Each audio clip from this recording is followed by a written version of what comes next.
Buenas tardes, queridos amigos. Bienvenidos al último encuentro virtual de la Sociedad Argentina de Simulación en Ciencias de la Salud y Seguridad del Paciente.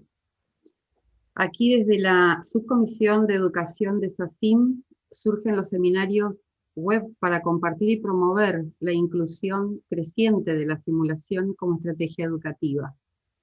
Estas actividades, ustedes saben que han contribuido de alguna manera a continuar con las actividades educativas en contexto de pandemia de COVID-19 en los distintos centros de salud y centros educativos. Siendo este el cuarto encuentro del ciclo de simulación y educación en línea, me presento, soy Irma Mendoza, licenciada en enfermería y docente universitaria, instructora y diplomada en docencia basada en simulación clínica por la Universidad de Finisterra. Me desempeño como docente en servicio en el Sanatorio de la Trinidad y como docente adjunta en la Universidad Abierta Interamericana, e integro la Subcomisión de Educación de SACIM. Hoy nos acompaña una profesional que desde el otro lado de la cordillera, más precisamente desde Arica, al norte de Chile, nos compartirá su experiencia sobre la utilización de la telesimulación. Le damos la bienvenida entonces a Rocío Tapia Bastias. Ella es enfermera, académica, subdirectora del Centro de Simulación y Habilidades Clínicas, encargada de instrumentos evaluativos y programas de asignatura, integra la Oficina de Educación Médica de la carrera de Medicina en la Universidad de Tarapacá y es directora de la Sociedad Chilena de Simulación Clínica y Seguridad del Paciente. El título de la ponencia, de la primer ponencia de hoy, es Experiencia en telesimulación en una universidad al norte de la República de Chile. Bienvenida, Rocío.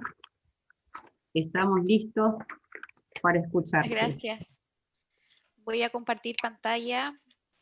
Gracias, Irma, por la presentación. Estoy muy contenta de esta invitación y de poder compartir con ustedes lo que estamos haciendo con nuestra Escuela de Medicina en la ciudad de Arica, primera ciudad al norte de Chile. Voy a compartir mi pantalla. Ay, no puse compartir audio, ahí sí.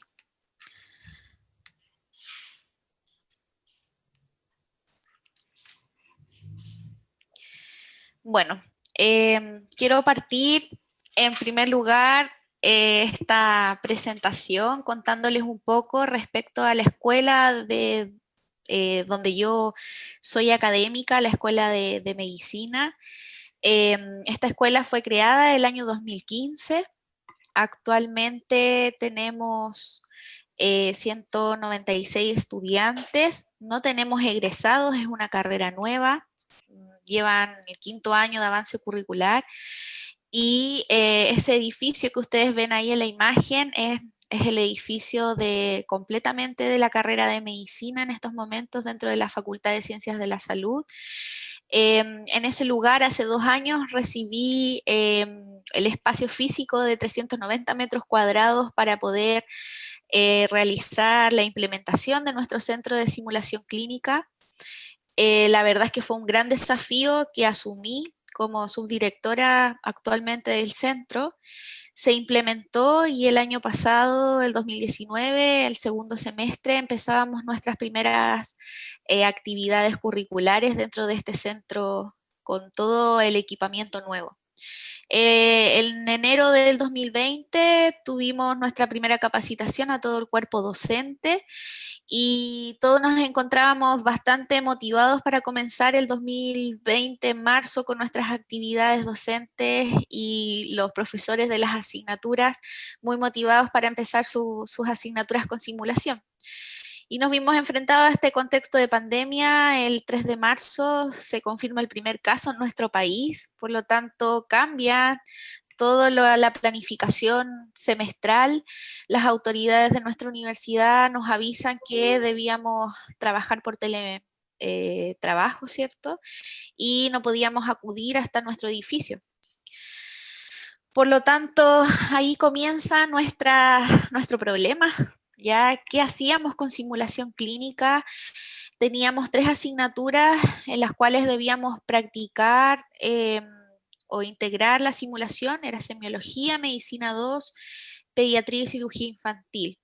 Teníamos que cumplir con 160 horas de actividades prácticas y bueno, respecto a esto, tuvimos que hacer una revisión ardua de todo lo que teníamos planificado. Hicimos ajustes curriculares respecto a temas específicos que tuvimos que escoger.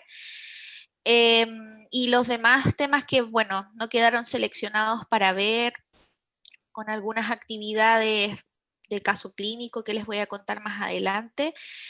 Tuvimos que dejar las propuestas como acciones remediales para cuando retornemos a nuestras prácticas presenciales. Nos quedamos con guías de autorregulación, eso fue lo que nosotros quisimos hacer con los demás docentes.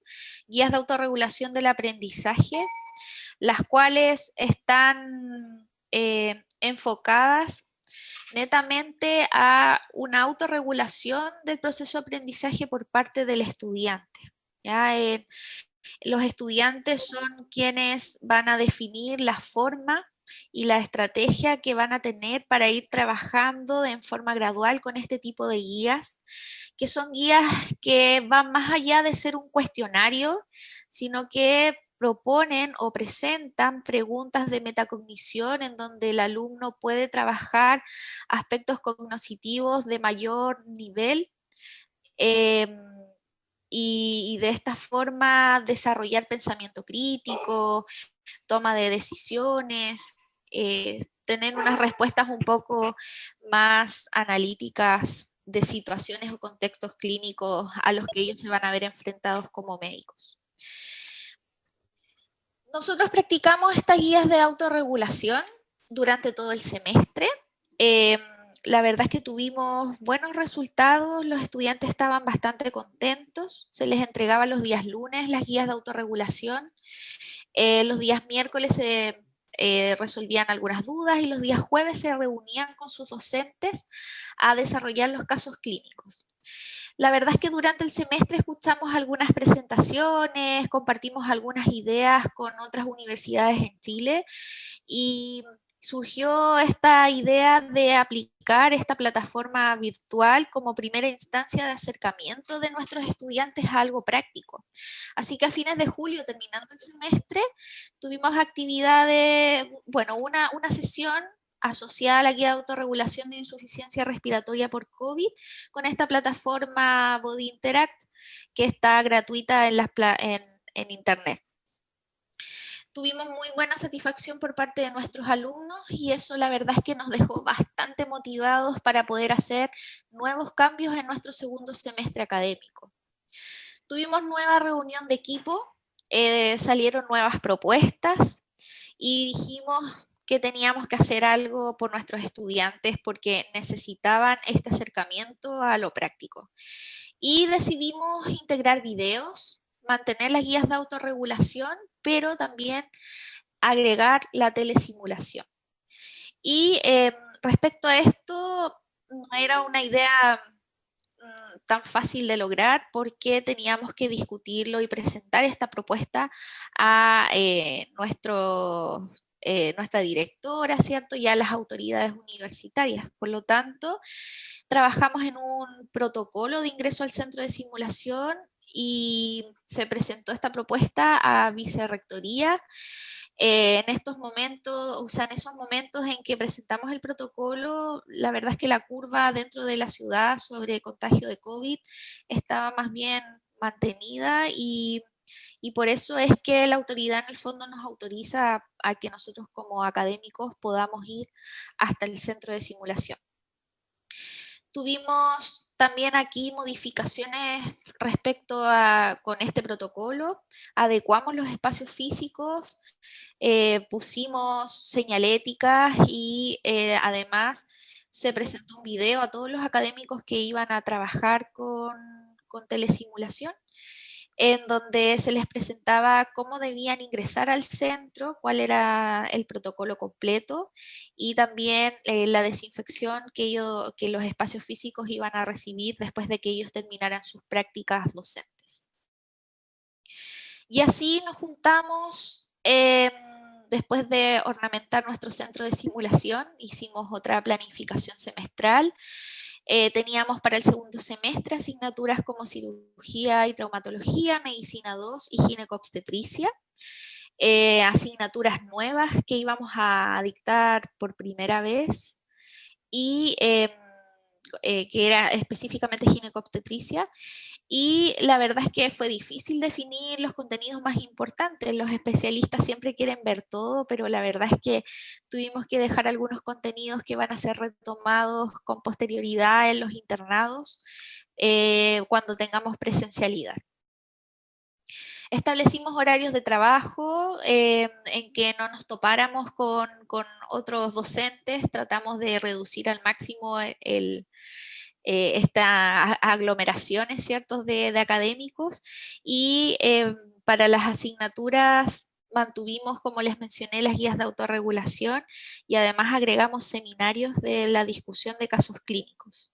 Y estas guías de autorregulación también nos ayudaban porque después en las actividades, muchas de las actividades de telesimulación eran con los casos tratados también las guías de autorregulación, donde los estudiantes después tenían un excelente desempeño al tener muy claras las cosas, en vez de solamente pasarles una guía de estudio, había un acompañamiento en mayor profundidad cuando se discutía esta guía de autorregulación. Hicimos algunas evaluaciones también que estaban establecidas en estos horarios y programación, en donde incluimos videos que los estudiantes tuvieron que preparar y esto obviamente contabilizando de que tuvieran los elementos indicados en sus casas, que pudieran tener la oportunidad de grabar estos videos. Ya, por ejemplo, en cirugía hicimos, que les voy a mostrar también más adelante, hicimos algunos videos evaluados del examen físico abdominal, en donde ellos examinaban a un integrante de su familia, se grababan y era visto por el cirujano a cargo de la asignatura, los retroalimentaba y después tenían una nota. Y también algunas otras técnicas importantes que los especialistas decían que sí o sí tenían que los estudiantes aprender.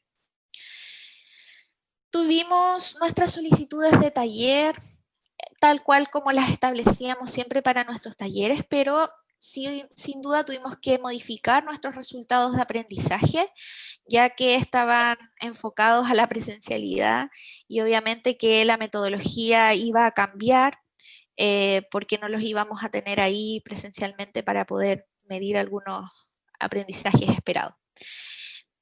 Nuestro contrato de confidencialidad también sufrió algunas modificaciones y tuvimos que ser bien rigurosos porque, bueno, todos saben que hemos sido bastante expuestos, tanto nosotros académicos como ellos estudiantes. No tenemos un control estricto de que nadie grabe, ¿cierto? Así que fuimos bien enfáticos en más que nada la ética de cada uno, y de leer este contrato y de comprometerse tanto con ellos como con sus compañeros y con el cuerpo académico. Y bueno, para nuestros escenarios, para implementar los escenarios para hacer estos talleres o estas clases, tuvimos algunos requerimientos técnicos, se le presentó a la autoridad la necesidad de contar con algunos recursos mínimos, la verdad. Nosotros tuvimos apoyo de nuestro técnico en informática, quien nos apoyó a la implementación de las salas. Y en las salas solamente implementamos cámaras web y los mismos computadores de las salas de audio las incluimos dentro de los escenarios. Ya los desconectamos y los pusimos dentro de los escenarios. Y además utilizamos la plataforma Zoom. La universidad nos dio plataforma, una cuenta gratuita y premium a todos los académicos de la universidad, por lo tanto nos sirvió como una herramienta fundamental para poder hacer nuestros laboratorios. Y aquí les quiero mostrar algunas imágenes de escenarios de telesimulación. Si se dan cuenta, nosotros como docentes teníamos que mover la cámara, ¿cierto? Esta cámara web estaba conectada con una extensión de USB, por lo tanto nos permitía movernos por todo el escenario, acercar de repente a habilidades o puntos específicos que queríamos que nuestros alumnos vieran. Y el audio también lo mejoramos con algunos micrófonos que pusimos también en los computadores, ¿ya? Y además, nuestros simuladores, como el alumno no nos estaba mirando, podíamos hacer con los micrófonos la voz desde un extremo del box en que ellos no nos vieran, obviamente, y ellos también podían comunicarse con el simulador en el fondo que hacía de paciente, ¿ya? Quiero contarles que esta estrategia de telesimulación remota o telesimulación sin duda nos permite que los estudiantes desarrollen pensamiento crítico, la toma de decisiones y el trabajo en equipo también queda muy evidenciado. Ya entre ellos mismos se apoyan, entre ellos mismos se escuchan, se dan los espacios de tomar las decisiones y de poder decirle a su docente qué es lo que tienen que hacer con el paciente. Ya, ahora, nosotros no perdemos nuestra función de facilitador del aprendizaje para nada. Nos vemos ahí integrados a, a una sesión distinta, hemos cambiado la estrategia, pero sin duda el feedback continuo de parte del docente continúa y lo más rico es que ahora la conducción es por parte del alumno y también se da una conversación muy enriquecedora para el proceso de aprendizaje. Tenemos los talleres de baja fidelidad con telesimulación que quiero mostrarles cómo los realizamos. Netamente de la habilidad. Aquí tenemos a uno de nuestros docentes, cirujano, enseñando en un taller de nudos con nuestras maquetas, ¿cierto? Y después que él enseñaba esta técnica, cada estudiante con una maqueta realizada en su domicilio le iba mostrando la técnica al doctor y él iba haciendo feedback de la técnica o de cómo ellos iban realizando el procedimiento. Y además quiero contarles que nuestros estudiantes nos sorprendieron porque utilizaron los recursos desde su hogar que nosotros como docentes no nos imaginábamos, pero nos sorprendieron. Fíjense que incluso uno utilizó un alargador o una conexión, ¿cierto? Eléctrica para poder ahí hacer sus nudos y tablas de picar verdura también donde colocaron ganchitos donde ponían sus hilos para poder ir desarrollando su taller. Además, se da una instancia muy enriquecedora porque existe la coevaluación por parte de los alumnos. Ya nosotros por el mismo chat del Zoom les enviábamos una pauta de coevaluación en donde los otros compañeros iban viendo y ellos mismos retroalimentaban a sus compañeros si es que les costaba la técnica. Así que les quiero mostrar un pequeño video de cómo funcionó esto y cómo es la participación entre ellos mismos con talleres de baja fidelidad. De nuevo, pistolita y paso el pulgar hacia afuera y me queda así. ¿Ya? Después el índice lo pongo sobre el mismo hilo que tomé con el pulgar. Así. ¿Ya? Listo. Ahora con esta de acá, la de la mano izquierda, lo paso sobre el índice. ¿Ya? Y este índice, esta parte del índice que es como la de la uña, toma como gancho esta parte de acá. ¿Cachai? Entonces si el gancho lo sacáis y listo, te queda el nudo. Oh, bueno, resultó, pero perdí el hilo al final. Ya, de nuevo. Se me salió volando. Índice. Ya. Hilo. Y el ganchito del dedo saca ese de ahí y listo, otro nudo. Ahí teníamos entonces a nuestra alumna enseñándole a sus compañeros el procedimiento. ¿Ya? Para talleres de baja fidelidad compleja, en donde ya llevamos esta habilidad a un contexto clínico, les quiero contar y mostrar que tuvimos distintos escenarios. Por ejemplo, en estas imágenes que salen acá, corresponden a la asignatura de medicina, en donde de la habilidad, por ejemplo, del RCP, que hicimos también por Zoom.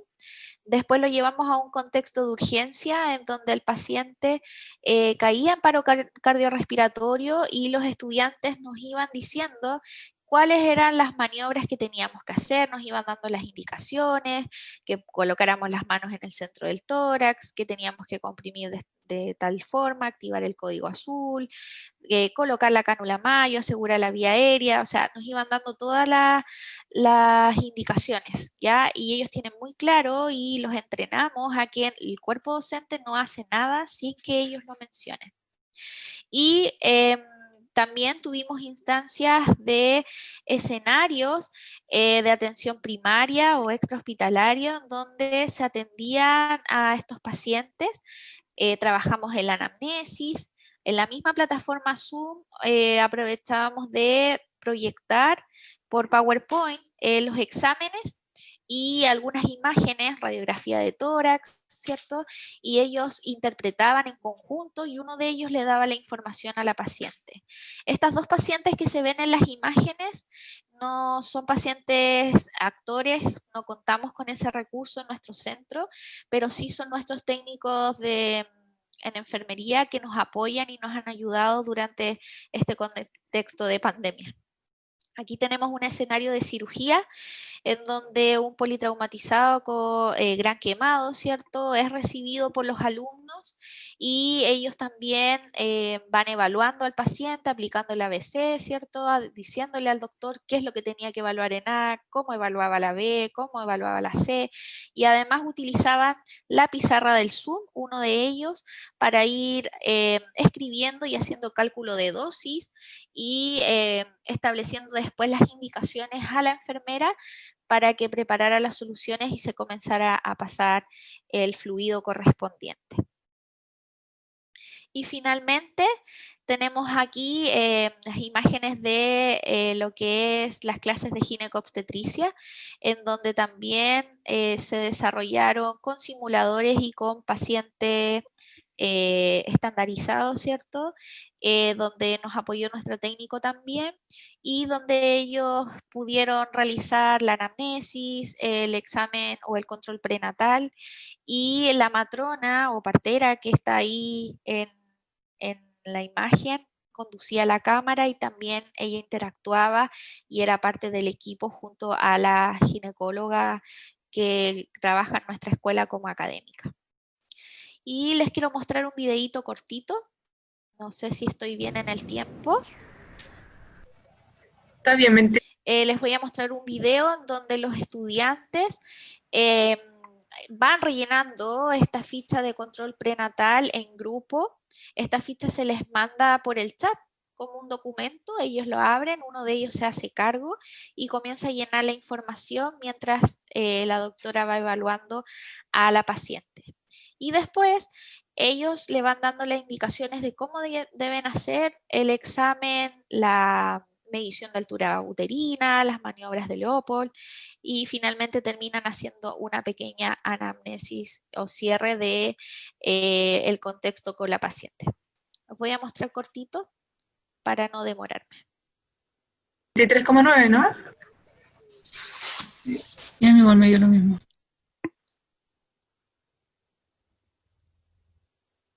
Lo mismo que está proporcionando a la señora.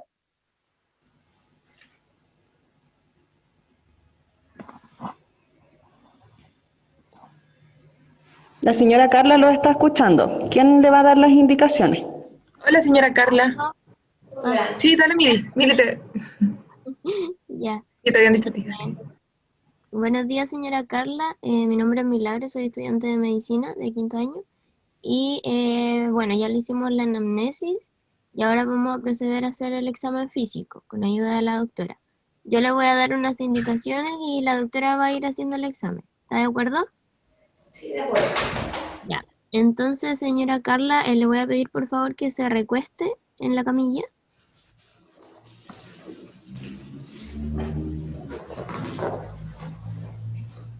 Ya, lo que vamos a proceder ahora es a hacer la medición uterina para ver a qué altura está en esta semana el útero. ¿Ya cómo lo hago? Ya, doctora, con su mano hábil puede ubicarla en el extremo inferior, puede ubicar la wincha en el extremo inferior, en la sínfisis del pubis. Ya, entonces debe fijarla con un poquito de presión y con los dedos índice y medio de la mano no hábil, por favor estire la cinta métrica hasta el fondo del útero.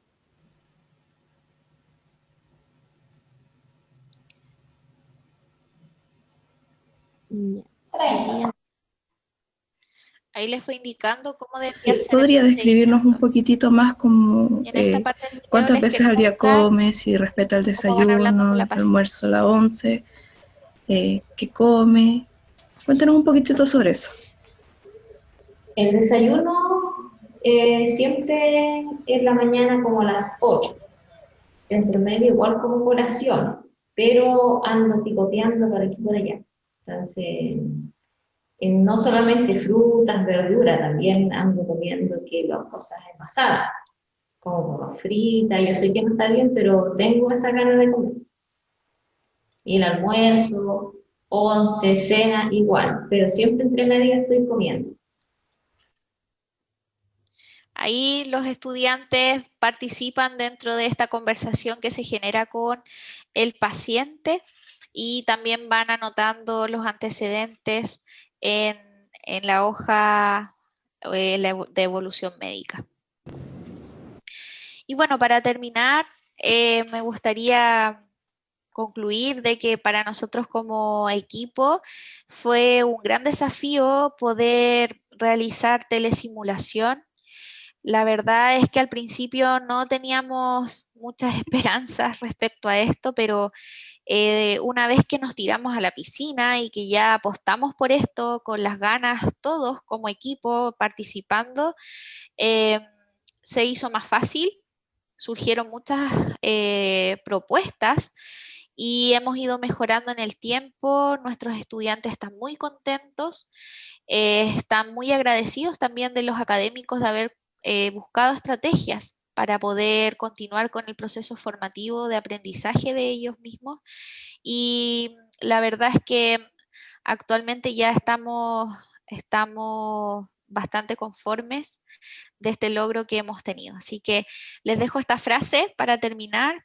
Todos los grandes cambios están precedidos por el caos. Creo que nos hace mucho sentido justamente en este tiempo de caos por la contingencia, ¿cierto? Y por la pandemia. Muchas gracias. Gracias, Rocío. Qué gran verdad la frase que pusiste para el cierre, ¿no? Porque creo que todos nos sentimos identificados con esto. Muchísimas gracias.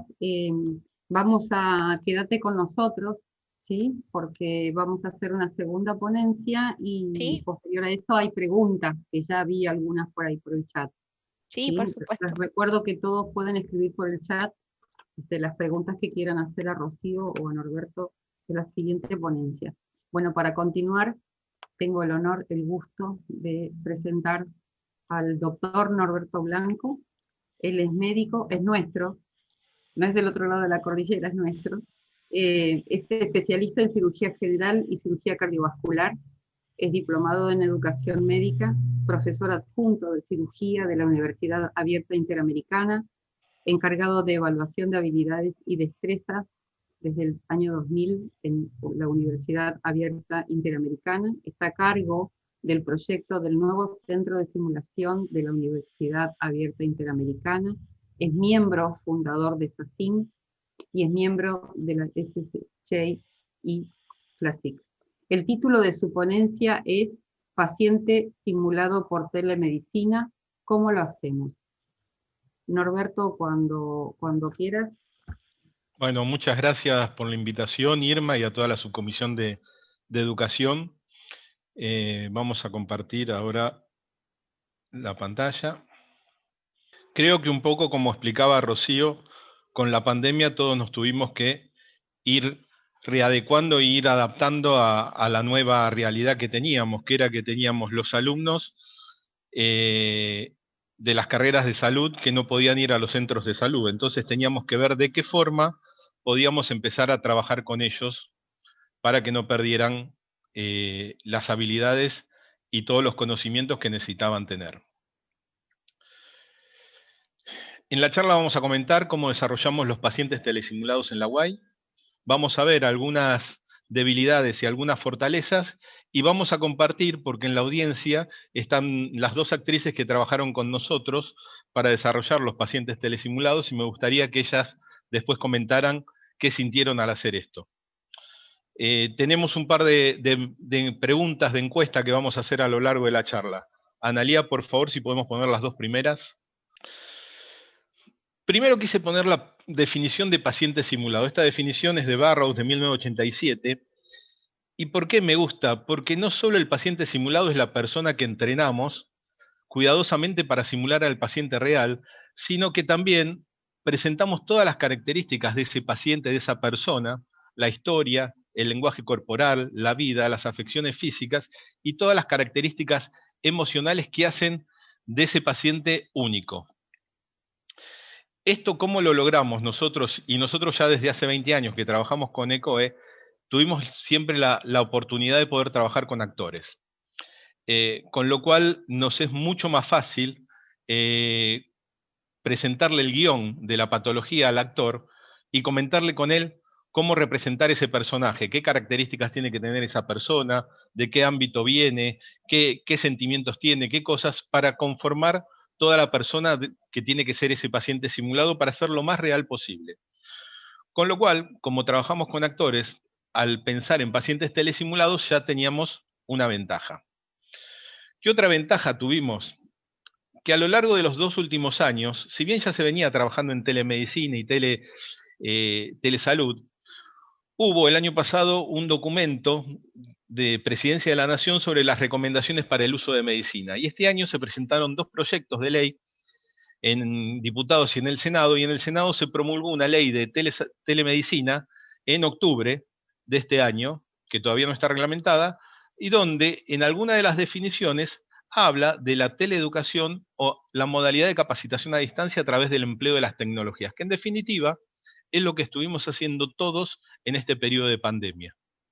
Con lo cual, estamos todos encuadrados dentro del marco legal de lo que es telesalud, porque estamos enseñando con teleeducación.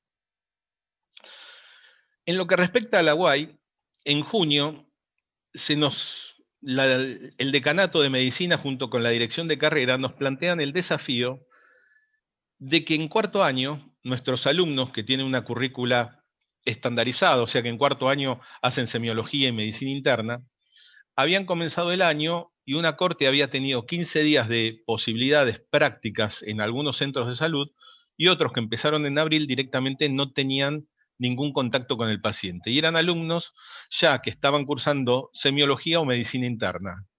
Las clases obviamente se daban todas por alguna plataforma virtual, con lo cual no perdían contenidos académicos, pero no tenían ninguna posibilidad de realizar prácticas.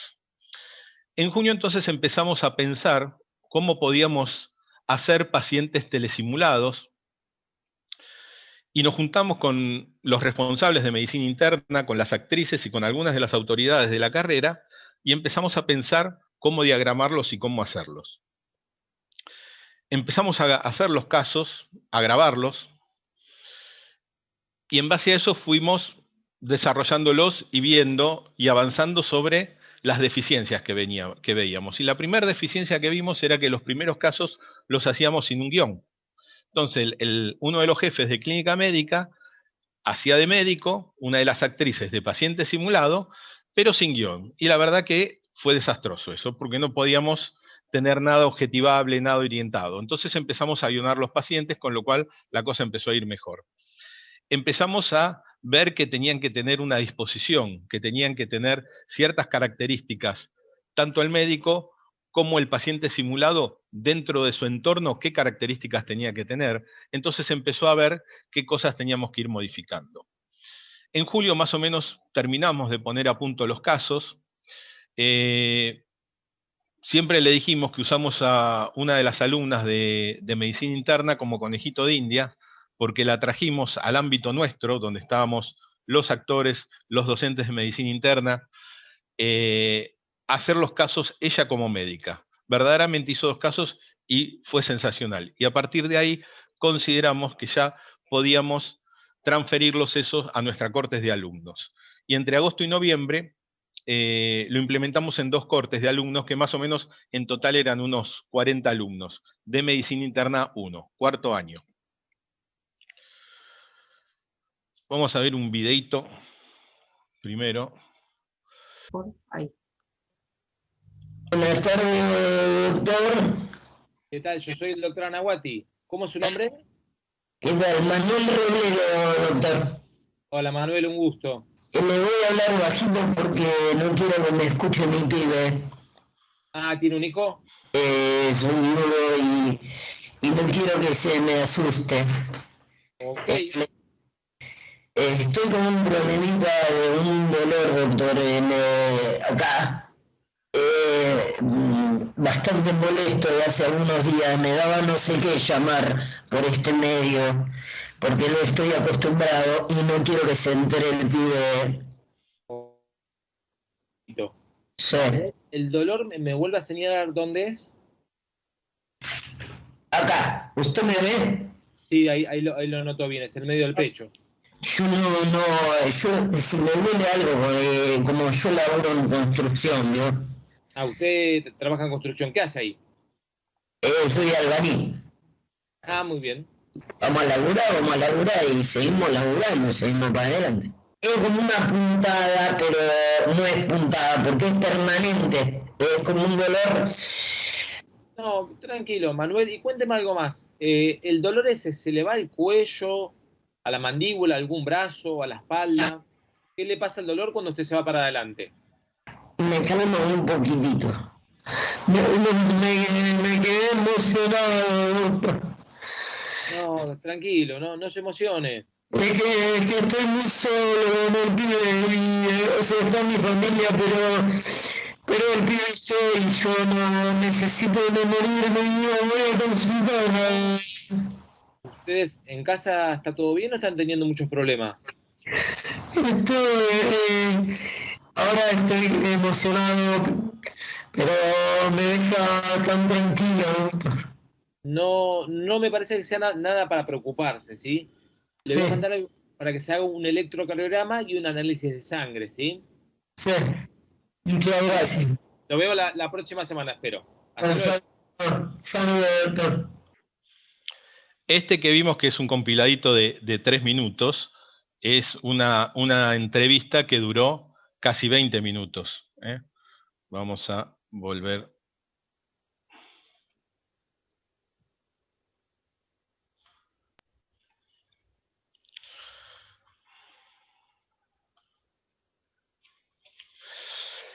Y como les dije, nosotros empezamos a hacer los pacientes, así como se nos ocurría, empezamos a guionarlos y nos dimos cuenta que era lo que teníamos que hacer porque era la opción que daba para objetivar los pacientes. Este es el caso que vimos recién del paciente con dolor de pecho. Se le da toda la evolución, todo el caso clínico, la simulación del problema, si la requiere, y los desafíos, que serían los objetivos que uno busca que complete el estudiante.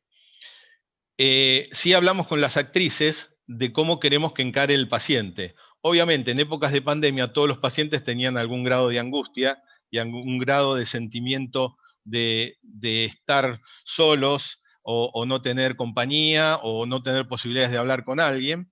Entonces, todo eso se manejaba dentro de los sentimientos y dentro de las características de muchos de los pacientes que hicimos. Lo otro que tenemos que tener es una plataforma de streaming confiable. Nosotros pasamos por todas. En la universidad tiene contratado Blackboard. Blackboard es muy buena, es muy buena. La desventaja que tiene que permite ver poca gente nada más en la pantalla. Y la otra desventaja que tiene, que si uno no tiene una buena conexión de internet, la verdad que es muy mala. Es como si a uno le dieran una Ferrari para conducirla en San Telmo por el empedrado. No va a andar. Hicimos pruebas con Team. Team también es muy bueno. Team tiene una aplicación que también permite ubicar a los participantes dentro de un auditorium.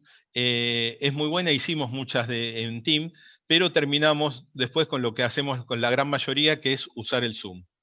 Y es lo que nos ha dado más confort y nos ha reconfortado mucho más. ¿Qué otra cosa hacemos? Es obtener el consentimiento. Desde que nosotros empezamos a hacer laboratorio de habilidades hace muchos años, ya cuando los alumnos eran filmados, siempre les pedíamos el consentimiento, que los íbamos a filmar.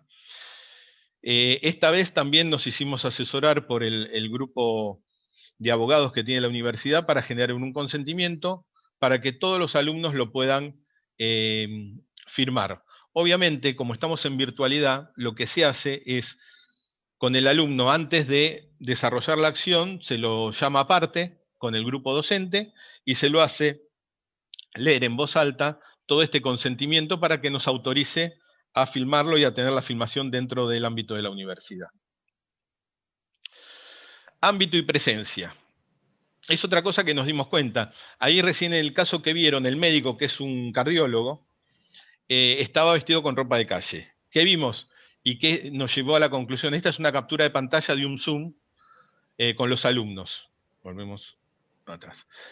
Con los alumnos. ¿Y qué les pedimos a los alumnos? Que estén en un ámbito tranquilo, que no tengan distracciones detrás de la cámara y que estén con ambos o con guardapolvo los que van a interactuar con el actor, los que van a ser de médicos. Y obviamente, en el caso de las actrices, siempre se han ubicado en base al personaje en el ámbito que tenían que estar. Esta es Iliana, que está compartiendo con nosotros también la charla, y que le conocimos toda la casa, porque a lo largo de todas las grabaciones, ella iba modificando el lugar y iba cambiando de lugar la notebook, así que conocimos toda la casa de Iliana a través del Zoom y de los pacientes telesimulados. Lo otro que es importante, los objetivos de enseñanza y aprendizaje que vamos a tomar en todo esto. Y esto va a depender de qué corte o de qué grupo de alumnos vamos a tener. Obviamente nosotros, los alumnos que tenían era de cuarto año, pero ahora nosotros estamos entrenando para un examen final que va a ser un ECOE a los alumnos de sexto año, que ya terminan. Con lo cual, obviamente, las exigencias no son las mismas. Incluso las actrices, cuando estaban en el laboratorio de habilidades, en la presencialidad, obviamente los casos o la actuación que ellas reflejaban del paciente simulado era mucho más compleja para los pacientes que estaban más avanzados en sexto año que los que estaban en cuarto año. Y por último, teníamos que tener un método de evaluación o verificación de todo esto. Y lo que nosotros usamos son listas de cotejo. En general, las listas de cotejo nuestras son dicotómicas. Esto está basada, esta lista de cotejo, en un caso de COE, así que se adaptó para la virtualidad, pero básicamente nosotros utilizamos listas de cotejo para ver si cumplen o no cumplen los objetivos. Y obviamente de acuerdo a qué cosas pretendemos del caso, y fundamentalmente en los casos de telepacientes simulados no tenemos examen físico o no podemos hacer examen físico o es muy pobre lo que podemos hacer de examen físico, con lo cual todo se basa sobre todo en la comunicación. Vamos a ver otro videito. ¿Podemos probar las preguntas? Sí, se ve. Listo. Hola, buenas tardes. Sí, ¿me ve bien? ¿Qué tal? Sí, ¿Cómo sí. le va? Yo soy la doctora Diamen, mucho gusto. ¿Cómo es su nombre? Patricia. Estoy con una molestia y no se me pasa y me preocupa y la verdad es que me molesta bastante. ¿Una molestia dónde? Acá. ¿Me ve ahí? Ahí. No, si se puede letar un poquito. A ver. No sé si es la panza o no sé. La panza. Usted tóquese la zona. Ahí. Como en la boca del estómago. Yo estaba nerviosa, Bien. sí, estaba nerviosa. Estoy nerviosa porque, bueno, por un montón de cosas. Por un montón de cosas. Sí. Sí, Está angustiada. pero bueno. Está angustiada. Es la situación de la pandemia. Porque tengo muchos problemas porque no pude trabajar bien y entonces tuve que cerrar, tengo un negocio. y mucho negocio. tiempo sin trabajar, y los pibes, y la escuela, cáncer, un quilombo, y anotando todo el tiempo que gasté, que no gasté, que si la tarjeta, que ahora creo que se va a poder empezar a trabajar. No me fijé mucho, pero no creo si no me hubiese. No le llamó atención ni ningún familiar, ni ningún pariente le dijo. Usted me ve medio No, amarillo. ahora no. Yo no me vi ni los ojos. No, se ve perfecto. Problemas en la panza, gastritis, úlcera, artículos, hepatitis, algún problema que ha tenido antes, más allá de esto que me dijo que hace 2 años tuvo esta molestia otra vez. No que usted supiera. No que usted supiera. Que yo sepa, no. Y no, traté de comer, qué sé yo, más liviano, me hice un purecito o un pollo, o sea, y no, nada, traté de no comer algo muy pesado, y eso alivia, mejora. Alivia algo, entonces no traté de no tomar mate y café y eso. Funciona como un cuadro de que está un poquito irritado el estómago. Entonces, a mí me gustaría, y dado que usted me dice que hace 2 años aproximadamente tuvo un cuadro bastante similar y mejoró con Milanta, que sería un antiácido que con 1 o 2 veces, me parece. Me parece que fueron 2 veces. Lo mismo. Este síntoma, este ardor, esta quemazón, va a mermar. Sí es necesario que trate de cuidarse con las comidas, porque sola esta pastilla, digamos, no es que va a ser del todo efecto si uno no lo acompaña con menos mate, menos café, todo lo que irrite el estómago. Entonces aquí van más de tratar de que no mejora. Si quieren 48 nos podemos volver a contactar, claro que sí. Ah, bueno, sí me gusta. Tuvimos desfasaje del sonido y la imagen, pero al menos se vio un poco. Y la idea era mostrarle otro caso. En este caso era una paciente con una gastritis. La que estaba de médica es una médica clínica, y este era también uno de los casos de práctica cuando los estábamos puliendo los casos. Que siempre nos planteábamos, ¿es necesario una vez que hacemos los casos corregir los errores y volverlo a grabar? Y no, dijimos que no. Los casos quedaban, y de hecho el primer caso que lo hizo el jefe de clínica médica, en la primera filmación, uno lo ve y es horroroso cómo quedó, por la atención, primero por la parquedad de la paciente que hizo Patricia, de una paciente muy parca, y el médico, el clínico, que es un clínico experimentado, no le podía entrar a esa paciente, y la verdad que estaba bastante áspero en algunos momentos se tornó, con lo cual quedó como un video para mostrarle a los alumnos cómo es una mala relación médico-paciente, en definitiva. Tenemos algunas preguntas más para responder. Ani, si se puede, si solucionamos el problema técnico.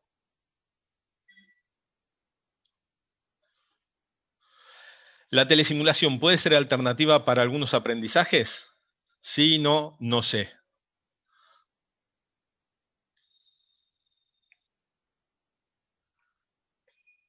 Creo que acá es unánime, que todos pensamos que sí, puede ser una opción para algunos aprendizajes. Acá lo estamos viendo con pacientes telesimulados, donde lo que vamos a poner en práctica es entrenamiento, sobre todo en comunicación, pero como comentó la colega de Chile, ellos también han hecho telesimulación con pacientes híbridos o con pacientes con los muñecos directamente. Así que creo que es una alternativa para muchos aprendizajes. Pasamos a la otra pregunta. La telesimulación puede ser... Bueno.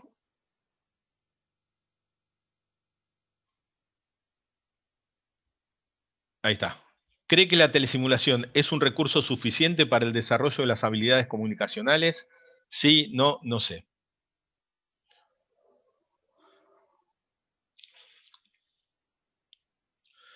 Viene bastante pareja la votación. Las habilidades comunicacionales son bastante complejas, porque no es solo la comunicación oral, es la comunicación no verbal. Es cómo gesticulamos, cómo nos sentamos, qué cosas hacemos. Y verdaderamente, cuando los hacemos por las plataformas virtuales, tenemos muy sesgada la visión de acuerdo a cómo se ponga la cámara.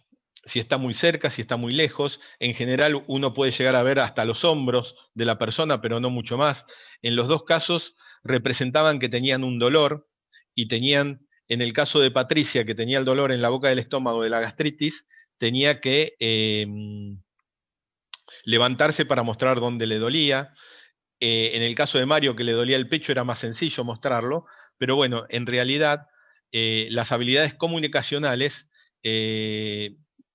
o mejor dicho, la comunicación oral es una de las partes que tienen que ver con todas las habilidades comunicacionales. Igual acá estuvimos bastante parejos. Queda otra pregunta, ¿no, chicas? Sí. ¿Cree que el feedback sería suficiente en la simulación en contextos virtuales? Sí, a veces, casi nunca o no.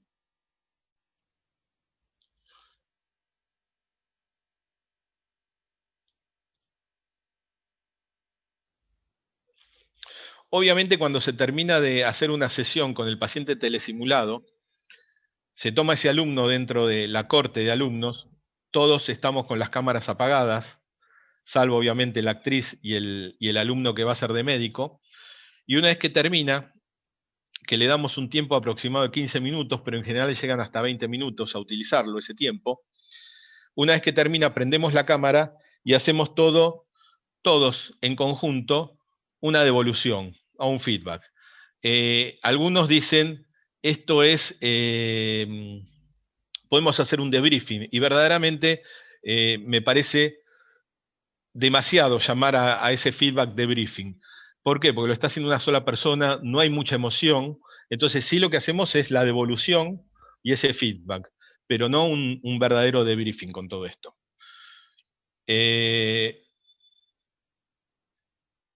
Cree que, bueno, y acá más o menos estamos todos de acuerdo, hay que hacer algo, pero estamos 50% a veces, 55%, y que sí, que el feedback sirve, es eficiente, un 45%. Bueno. Y por último, les quería mostrar, no, esta ya la pasamos, chicas. Preguntas ya no, creo que no había más. Lo que les iba a pasar es una encuesta que le hicimos a esa corte de alumnos. De los 40 alumnos, recabamos 36 encuestas. Lo primero que le preguntamos a los chicos era, ¿cuánto considera que les podía servir para su formación la experiencia del paciente telesimulado? Prácticamente el 70% dijo que demasiado, un 25% dijo mucho, y algo dijo un 6%. Igual nos tenemos que poner en contexto. Estamos con alumnos de cuarto año de medicina, que cursaron semiología, medicina interna, y en el mejor de los casos estuvieron una semana con los hospitales, con lo cual cualquier herramienta, cualquier cosa que le podíamos mostrar, para ellos era tocar el cielo con las manos, porque no habían tenido contacto con ningún tipo de pacientes. Una corte directamente nada porque había empezado en abril. Otra de las preguntas era, ¿considera que los casos del telepaciente simulado se pueden equiparar a la realidad? Un 60% dijo que demasiado, un 7% mucho, con lo cual ahí ya tenemos un 80%, y un 14% dijo algo, con lo cual casi un 95% les sirvió o pueden equiparar al paciente telesimulado con algo de la realidad.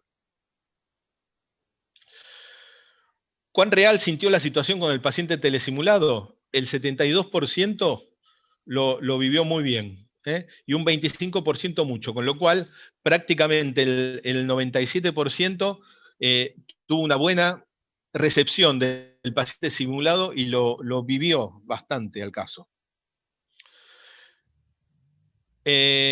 ¿Considera que lo ayuda para conocer más la patología en cuestión? Y el 75% puso que sí. Obviamente tratamos de, todos los casos están basados en enfermedades prevalentes, con lo cual era muy factible que en su vida profesional se encuentren habitualmente con cualquiera de estos casos que se plantearon con los pacientes telesimulados. Y acá prácticamente más del 95% dijo que sí, que demasiado o mucho. Esta no alcanzo a leer arriba, pero bueno, a ver, se me fue. ¿Recomendaría el uso de esta herramienta educativa? Bueno, acá el 72% dijo demasiado, el 20% mucho, con lo cual tenemos más de un 90% en la recomendación de esta herramienta educativa. Es más, a los chicos, después de la encuesta, había una pregunta abierta, qué cosas cambiarían, y más de la mitad de los chicos quería que haber tenido más de estas situaciones con los pacientes telesimulados. Pero vuelvo a reiterarles, estos alumnos no habían tenido contacto con pacientes, con lo cual esto para ellos era oro en polvo, entonces lo querían aprovechar. Y Irma Leme está, porque tampoco la alcanzo a leer yo desde la compu. Sí. ¿Cómo valoraría la interpretación de las actrices? Bueno, acá fue unánime. Acá el 100% de los alumnos se quedó fascinado con las actrices. Las actrices están en nuestro auditorio, una es Patricia Basile y la otra es Eliana Brandenburg, que me gustaría que den su opinión sobre esta experiencia y cómo la vivieron ellas. Patricia, Eliana, tienen la palabra.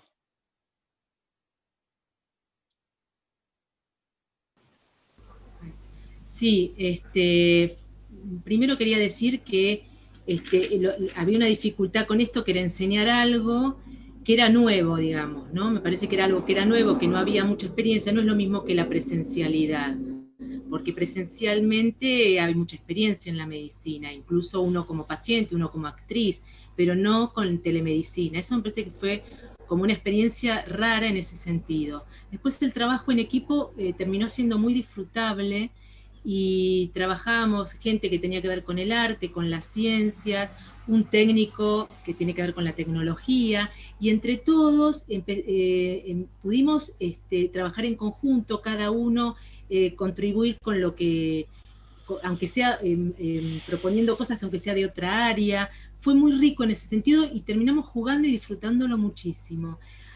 A mí me parecen que hay muchos recursos que se pueden utilizar en relación a la tecnología, que a nosotras como actrices nos sirvieron un montón. La luz, la cámara, esto que Eliana decía, el doctor Blanco, que ha habido por su casa con la computadora, el vestuario, hay maquillajes y recursos que por ahí en la presencialidad no los podríamos haber ni tenido ni utilizado, porque no hubiesen sido por ahí creíbles. A mí me parece que la virtualidad está más ligada al lenguaje del cine, así que en ese sentido tiene muchos recursos. Lo único que quería aclarar, pero para no hablar mucho, si no podría hablar más, es que en relación al guión que decía Norberto, nosotras como actrices me parece que hay dos objetivos fundamentales, que es ser verdaderas en la medida de lo posible y tener flexibilidad para poder improvisar. Lo que está guionado es lo que le pasa al paciente, su historia médica, un poco cómo es la característica del paciente, dónde le duele, cómo le duele, pero no el diálogo, porque para que sea más verdadero y acorde a lo que va pasando con ese alumno que está trabajando. Y eso sí es una maniobra que nosotras como actrices, ya sea en la presencialidad o en la telemedicina, tenemos que maniobrar con ello en función del objetivo de ese ejercicio. Y como bien decía Norberto, si es un alumno que no tiene mucha experiencia, que es la primera vez que lo hace, o un alumno de cuarto, no es lo mismo con un alumno que ya lo hizo varias veces o que se está por recibir. La verdad que para nosotros, para mí fue muy rico y da para mucha creatividad, para utilizar muchísimos recursos desde la virtualidad. Y un trabajo en equipo que lo disfrutamos y jugamos todos. Y bueno, la dejo acá para no hablar mucho. Eso. Gracias, Patricia. Eliana, ¿algo para acotar? ¿Para sumar? No se escucha, Eli.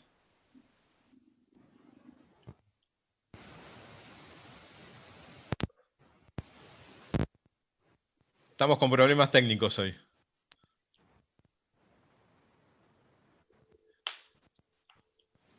No se escucha, bueno. Gracias, gracias. Eliana nos llegó a ser el Mario, que era un hombre, nos llegó a ser pacientes de 80 años, octogenarias, así que la versatilidad que ha tenido en toda esta experiencia del paciente telesimulado ha sido muy buena. Y por último, dejarles una frase, que el primer requisito para saber comunicarse es saber escuchar. Y creo que es lo que le tenemos que enseñar muchas veces a los alumnos, porque muchas veces nos damos cuenta que preguntan lo mismo 2 o 3 veces, porque quiere decir que no han escuchado. Esto es de un libro de técnicas y estrategias de comunicación para mejorar la relación con el paciente, de gente de allá de Chile, que es muy bueno este libro, este manual, pero esta es la regla primera que tenemos que tener para saber comunicarnos, y más en medicina. en ciencias de la salud. Tenemos que saber escuchar. Así que bueno, muchas gracias a todos, muchas gracias a SIM por haber permitido dar esta charla. Muchas gracias a vos, Norberto, por habernos compartido tu experiencia, a Rocío. Yo sé que estamos muy ajustados con el tiempo, pero hay varias preguntas en el chat y me gustaría por ahí transmitirles algunas.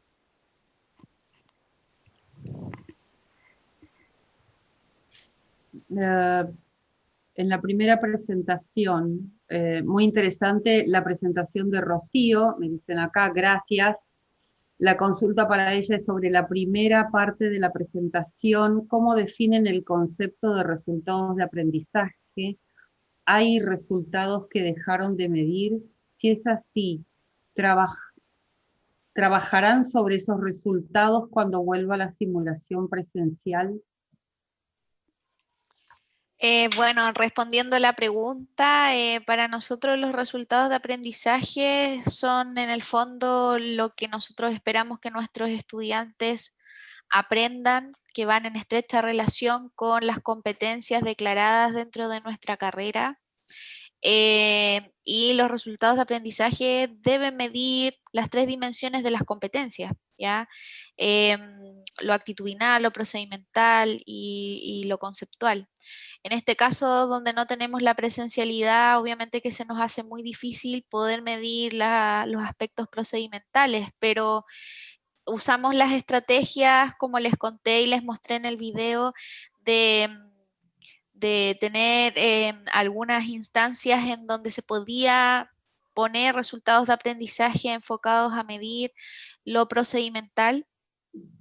Y también hicimos algunas evaluaciones y también los estudiantes grabaron videos en donde también pudimos medir que hubiera aprendizaje en algunas habilidades. Sin duda hay cosas que tuvimos que dejar fuera y que sí las vamos a tomar, las vamos a retomar en la posterioridad, apenas se pueda. De hecho, con los estudiantes de ginecobstetricia, todo lo que es la recepción del parto, lo vieron, no, obviamente que es algo de mayor complejidad, pero justamente ahora en febrero comienzan sus internados, nos aprobaron de que puedan asistir presencialmente hasta el hospital, porque no estaban yendo tampoco a hospital, y ahí vamos a poder hacer algunas actividades retomando las cosas procedimentales pendientes. Bien, acá tengo una de Tato, es bastante larga la de Tato, hay varias preguntas. ¿Cómo pueden medir habilidades o destrezas en el ECOE virtual? ¿Se puede solo con lo virtual completar una evaluación sumativa de promoción o certificación? ¿Cómo miden la calidad del desempeño de habilidades quirúrgicas? Hay algunas estrategias para la capacitación eficaces para las competencias del trabajo de equipo que reemplace lo presencial. Son 3 preguntas juntas. ¿Querés que te lea de a una? ¿Cómo pueden medir las habilidades o destrezas en el ECOE virtual? ¿Se puede solo con lo virtual completar una evaluación sumativa de promoción o certificación?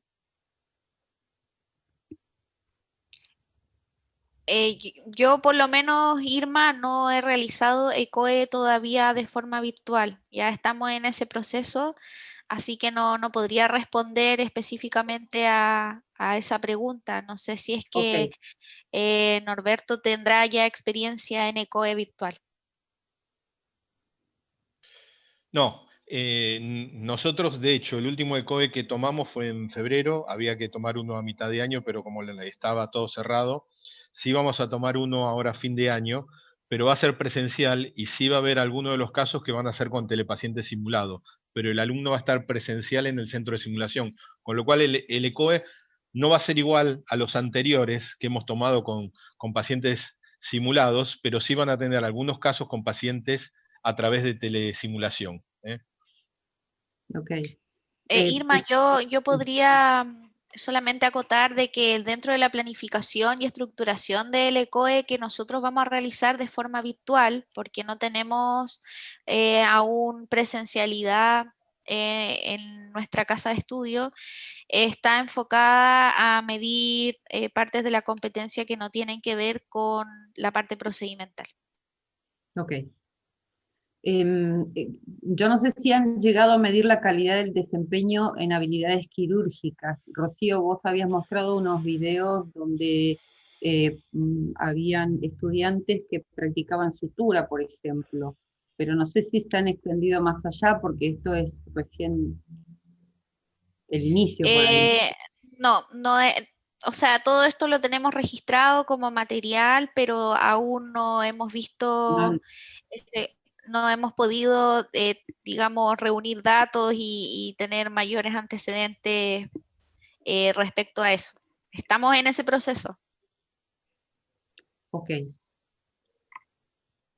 Bueno, son varias las preguntas, pero estamos muy ajustados con el tiempo. Yo quisiera, para ir finalizando este último encuentro, darle la palabra a María Eugenia Romero. Ella es licenciada en enfermería, especialista en cuidados críticos pediátricos y subsecretaria de la Subcomisión de Educación de SACIM. Agradecerles, Rocío y Norberto, por mi parte, y la escuchamos a Eugenia.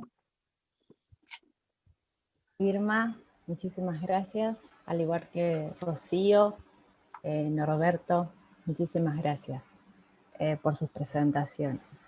Bueno, solamente unas pequeñas palabras, debido a que, bueno, llegamos al fin de este ciclo y queremos cerrar este año tan particular y tan atípico para todos. Queremos agradecer en nombre de la Subcomisión de Educación de SACIM a cada uno de ustedes, muchos compañeros, muchos colegas, amigos y nuevos amigos que mes a mes nos acompañaron en cada encuentro virtual, en cada seminario propuesto. Obviamente la respuesta a cada convocatoria demostró un interés que es evidente y que es necesario, y realmente es grato para nosotros contribuir en uno de los objetivos, tal cual como lo comentó Irma, en donde promovemos la inclusión de la simulación clínica como estrategia educativa en las diferentes disciplinas que tienen que ver con el cuidado de la salud. Y sin lugar a dudas, implementar nuevas estrategias de formación docente y estimular estas instancias de intercambio y reflexión. Queremos también felicitar y agradecer a cada uno de los expositores, con una gran calidad humana, que confiaron en SACIM, confiaron en este grupo de trabajo, que compartieron sus experiencias, que nos ayudaron a seguir avanzando e innovando en simulación clínica. Y para finalizar, agradecer a la comisión directiva de SACIM, que nos ha apoyado en todo este tiempo, que nos ha ayudado a avanzar y estamos convencidos de que hemos hecho un gran trabajo. Sin más, el año que viene nos esperan nuevos desafíos, nuevos compromisos y nuevos proyectos. Agradecida en nombre de todo el grupo de la Subcomisión de Educación, y ahora sí, le doy la palabra a nuestro presidente y al doctor Vasalo, que también va a cerrar con unas palabras. Muchísimas gracias por el apoyo. Bueno, gracias Eugenia. Le pedí unos minutos para, mientras vamos viendo el video tan lindo de todo lo que se estuvo haciendo, para primero felicitar y agradecer a la Subcomisión de Educación, porque la verdad que, como dijo Eugenia, un año muy complejo, se ha podido mantener, sostener y completar un ciclo de simulación y COVID, que realmente creo que nos ha abierto la puerta a nuevas ideas y nuevas formas de pensar la simulación, algunas en respuesta a la pandemia y otras que llegaron para quedarse. Así que me parece que este esfuerzo bien valió la pena. Así que muchas gracias, gracias a los que han participado, por supuesto a todos los speakers y expositores que realmente han sido de enorme valor. Y bueno, por supuesto, más que nada invitarlos a que el año que viene vamos a continuar con actividades de la sociedad. El año que viene hay dos eventos que nos parecen muy importantes para tener en la agenda. uno tiene que ver con el nuevo ciclo de la Subcomisión de Educación, que no sé cuál es, así que creo que va a ser una sorpresa, pero supongo que no es más COVID, pero bueno, tendremos otros temas para ir pensando también, así que seguramente va a haber un desarrollo con algo parecido que permite una certificación de estas actividades, y por supuesto el Congreso Argentino de Simulación, que vamos a hacer en el año que viene de manera virtual y al cual están todos invitados. También están invitados a asociarse a SACIM, porque SACIM es una sociedad joven, pequeña, pero con mucha gente de enormes, de gran variabilidad en las disciplinas e intereses que alberga, pero me parece que ha sido capaz de contener a todos en sus inquietudes y expectativas. Así que los invito a sumarse a los grupos de las trabajo y a las comisiones, y sin duda que el año que viene va a ser un gran año. Como dicen algunos, un terrific año, pero no quisiera entrar en detalles exactamente qué significa eso. Así que bueno, bienvenidos al año que termina, que pase rápido, y los esperamos el año que viene con muchas expectativas de la simulación pueda seguir colaborando en atender mejor a los pacientes. Señores, ¿terminamos, Euge? Terminamos. Bueno, muchísimas gracias a la mesa ejecutiva que me acompaña, están algunos acá presentes, y por supuesto a la comisión directiva en su conjunto de SACIM, que da el soporte y continuidad a todos estos proyectos que estamos llevando adelante. Señores, ¿nos vemos el año que viene? Por supuesto. Muchas gracias. Gracias a todos. Gracias. Gracias a todos, gracias. Gracias. Norberto.